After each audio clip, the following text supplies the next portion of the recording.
National award மட்டும் இல்ல, பொதுவாவே எந்த ஒரு அவார்டு குடுக்குறதா இருந்தாலும், அதுக்கு இந்த நபர், இந்த நடிகர் அல்லது இந்த கலைஞர் வந்து தகுதியான நபர் தானா அப்படின்னு சொல்லிட்டு விமர்சனம் வர்றது வந்து வழக்கமான ஒரு விஷயம் தான். ஆனா எல்லோருமே இந்த முறை வந்து ஆச்சரியம் மட்டும் இல்ல, ஒரு அதிர்ச்சி கலந்த ஒரு ஆச்சரியமா பார்த்த ஒரு விஷயம் என்ன அப்படின்னா, திரு எம்.எஸ். பாஸ்கர் அவர்களுக்கும், திரு ஷாருக்கான் அவர்களுக்கும் நேஷனல் அவார்டு குடுத்தது.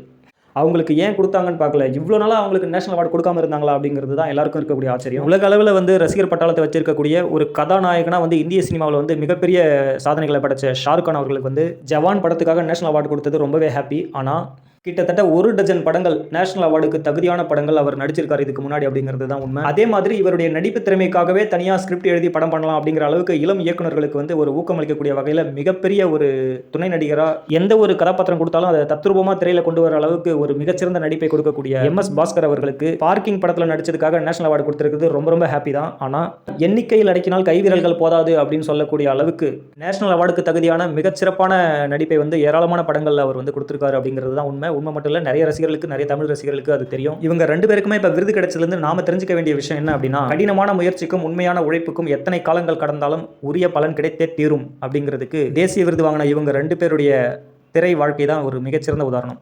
தேங்க்யூ.